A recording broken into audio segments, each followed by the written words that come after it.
자, 아직 좀 더 해야 될 얘기가 많으니까 빨리 좀 진행하겠습니다. 다음 영상 한번 또 보고 가시죠. 아, 그러니까 그때 친문 세력의 부활이라는 거는 조국의 대권 도전을 돕는 거다. 그런 뜻으로 그런 받아들이는 맥락도 거죠. 좀 있는 것 같고요. 맥락도 들어가 있고. 근데 조국은 안 죽었는데 이미 살아 있는데 왜? 또 이렇게 하면 또 조국 살렸다고 또 욕먹겠네 또. 그러니까 죽은 친문 중에 누구를 살리는 게 친문 부활이야? 이렇게 물어봐요. 문재인 대통령은 퇴임하실 때 거의 50%의 국정수행 지지율 상태에서 퇴임하셨어요. 네. 그 저는 개인적으로 문재인 대통령이 인격적으로 우리 모든 대통령 우리가 겪었던 대통령이나 정치인들 중에 가장 완성된 분이라고 제가 늘 얘기를 해왔고 네. 지금도 저는 그 문재인 정부를 제가 그래서 일은 안 했지만 문재인 대통령을 되게 좋아해요. 제가 지금도. 이슈가 이슈인지라 그런 얘기를 좀 짧게 하세요. 네. 그런데 문재인 이슈가 대통령이 부활해야 될 이유도 없고요. 그다음에 소위 친문을 자처하면서 막 나대다가 집단적으로 망한 사람들이 있었잖아요. 지난번 총선 때. 근데 그분들은 부활할 수가 없어요. 어차피. 그분들은 폭망했죠. 예, 폭망해가지고 부활을 요구하는 사람도 없고 부활이 가능하지도 않아. 네. 끝났어 거긴. 그래서 이제 최민희 의원 정리로는 그거는 친낙계다. 친문이 아니고. 친이낙연계. 그러니까 이제 문재인 정부 때 그 주류가 이해찬 당대표를 따르는 쪽이 한 갈래가 갔고 한 갈래가 이낙연 씨를 따르는 갈래가 갔는데 이낙연 씨를 따랐던 갈래들은 총선 대선을 거치면서 다 망해버렸다 여기는.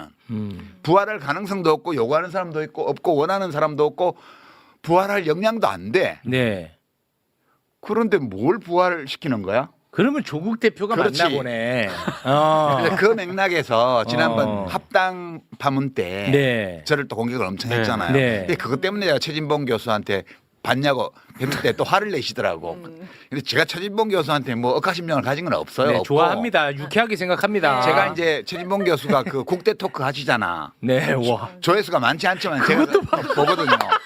부지런하셔. 잠깐 이거 보세요. 네, 근데 국대 토크에 보면 출연자가 뭐 김영민 목사도 있고 뭐 많아. 출연자가 와서 제가 정청래 대표하고 짬짬이 해가지고 합당을 추진하다가 망했다. 이 기조로 말을 하는데 최진봉 교수가 그거에 대해서 브레이크를 안 걸더라고. 제가 합당을 해야 된다고 얘기한 적이 없거든. 저는 우리나라의 정치 지형과 관련해서 그날 뉴스공장에서 얘기했던 게 2월 1일 날인가 그 이해찬 대표님 네. 장례식 끝나고 나서 출연해가지고 백낙천 교수가 마지막 추도사 순서에서 한 얘기가 민주당이 다 통합해서 혼자서 한국 정치를 책임져 나가는 거하고 민주당이 중심이 되어서 이 변혁적 중도 이념에 동의하는 여러 정당들을 아울러서 연합 정치를 하는 거하고 어느 게 나은지에 대해서 서로 의견이 다른데 그 대답을 들을 수 없게 됐다. 이런 취지의 추도사를 하셨어요. 그래서 제가 그게 되게 중요한 거라고. 민주당 정치인들이 그 고민해야 되는 문제라고. 그래서 그 기획으로 가면 조국 혁신당이 합당하지 말고 좀 힘들더라도 밖에서 생존하면서 민주당하고 연합해 나가는 방안이 있고 그러나 조국 씨와 지금 조국 혁신당의 당원들이 그걸로는 만족을 못하고 우리가 그러면 정권을 잡아서 한번 우리의 사회권 선진국이라는 구상을 실현해보자 이렇게 마음 먹는다면 합치는 게 맞다. 그렇게 제가 얘기를 했어요. 조국 대표가 그냥 그렇게 한국 정치의 혁신과 발전을 위해서 나는 봉사하겠다 그러면 밖에서 하고 내가 한번 대통령에 도전해보겠다 이런 생각이 있다면 합치는 게 맞지. 아, 그 얘기를 왜 했어? 또 대통령 도전. 아니 그거는 경우의 수가 두 개밖에 없고 그 두 개의 경우의 수를 다 얘기를 한 거예요. 저는 꼭 합당하는 게 바람직하다고 생각하지 않아요. 네. 근데 이제 그렇게 얘기를 한 걸 빌미로 잡아서 네. 집권 1년 차에 벌써 차기 얘기를 하냐부터 맞아요. 시작해가지고 네. 온갖 욕을 아니 집권 1년 차인데 당연히 지지자들은 근심하죠. 지난번에 문정부 끝나고 정권 재창출이 안 돼서 그 난리가 났잖아요. 그렇습니다. 내란까지 가고. 그 다음에는 또 민주당이 계속 집권해야 될 텐데 다음에는 누가 있지? 이 고민들을 시민들은 다 한다고요. 근데 대통령 집권 1년 차니까 그런 얘기를 하는 것 자체가 불경스러운 거라고? 아니 우리가 무슨 왕 뽑았어?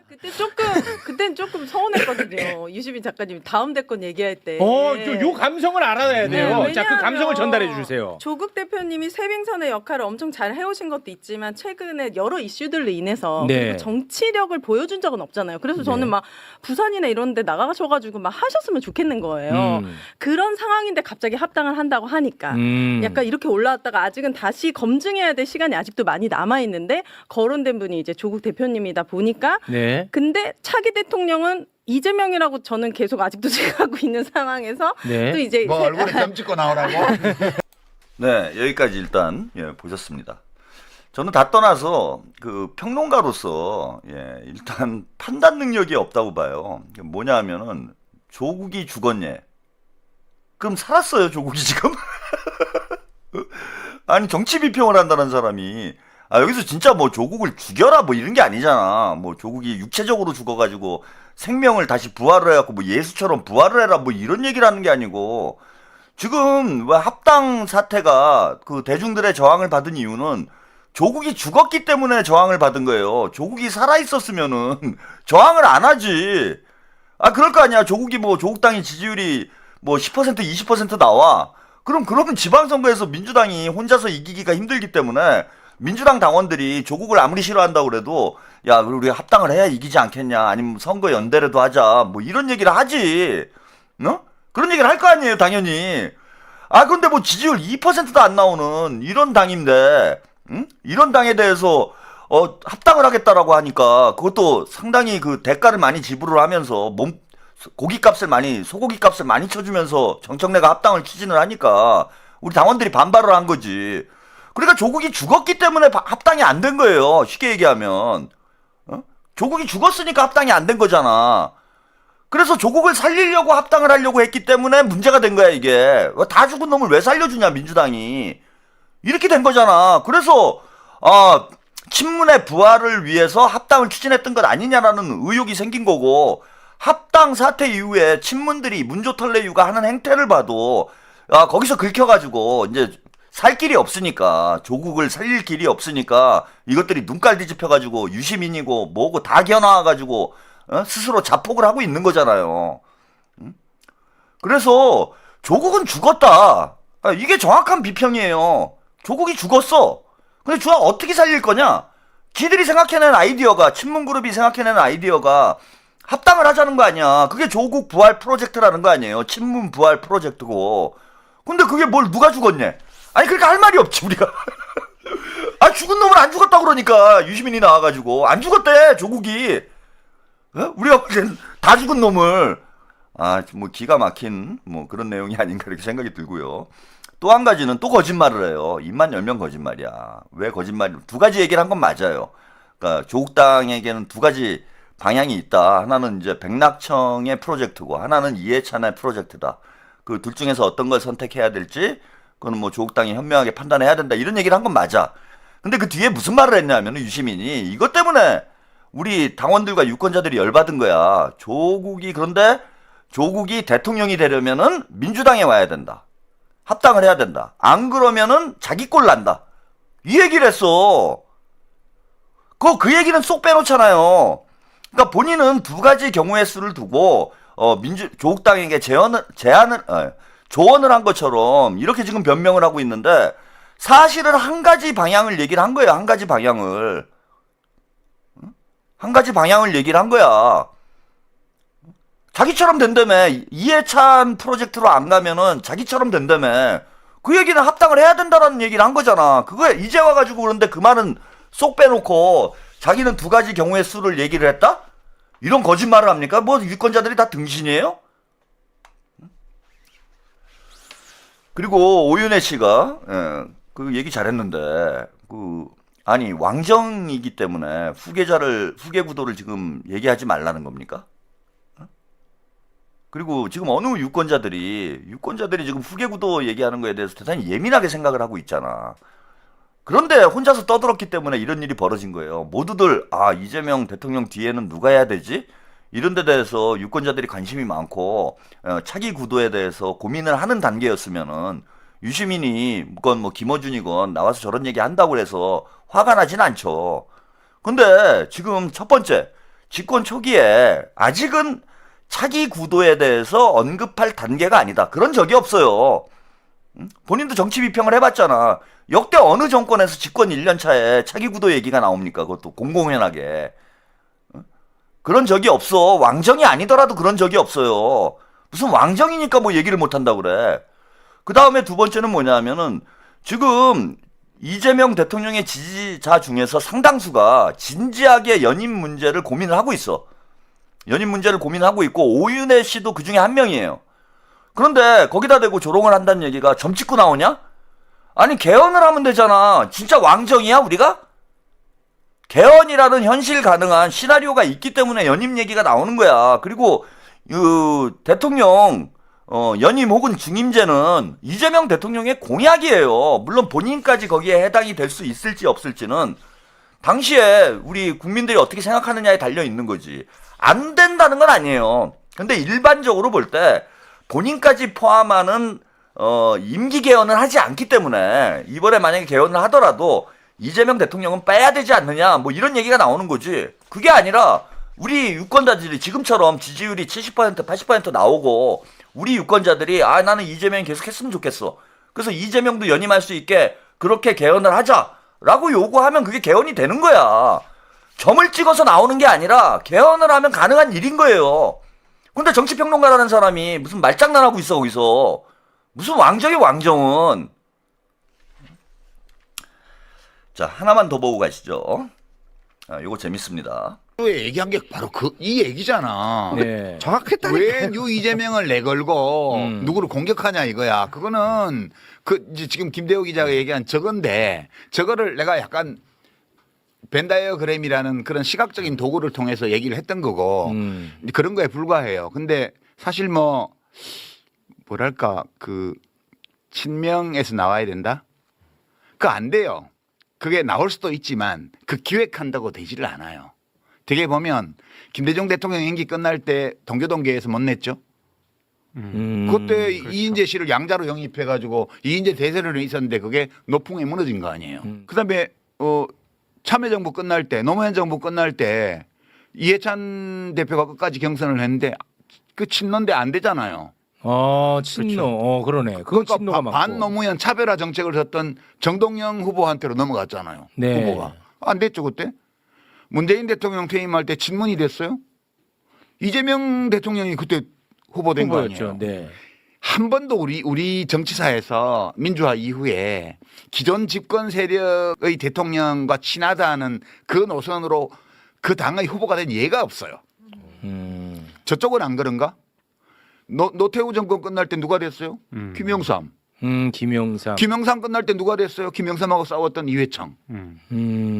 그렇잖아요. 이명박 대통령 끝날 때 누가 됐어요? 박근혜. 이명박하고 죽자고 싸웠던 박근혜야.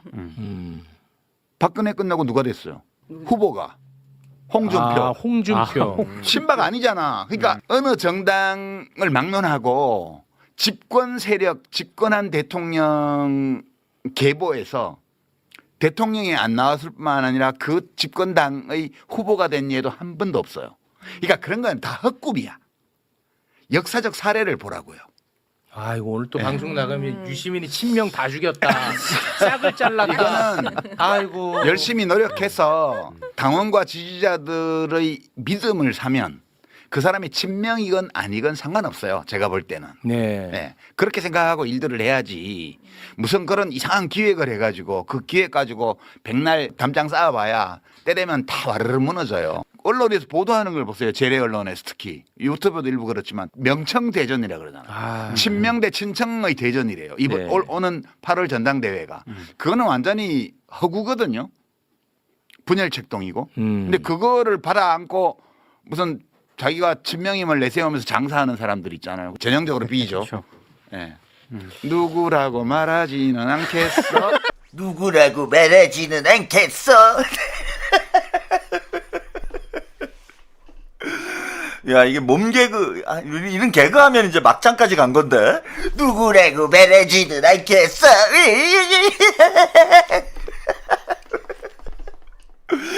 야 우리 참 유 작가 제가 이 장면을 보면서 이거를 꼭 보여드리고 싶어서 뒤에 앞에 뭐 얘기한 것도 설명을 좀 드리고 싶지만은 저걸 보면서 깜짝 놀랐어요. 완전 이제 유튜버로 나가고 싶구나 지금.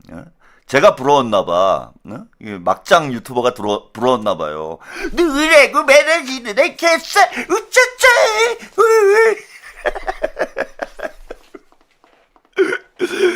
끝났어요.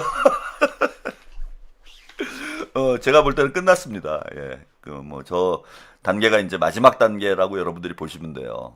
저거는 이제 거의 정치평론의 이제 막장 단계.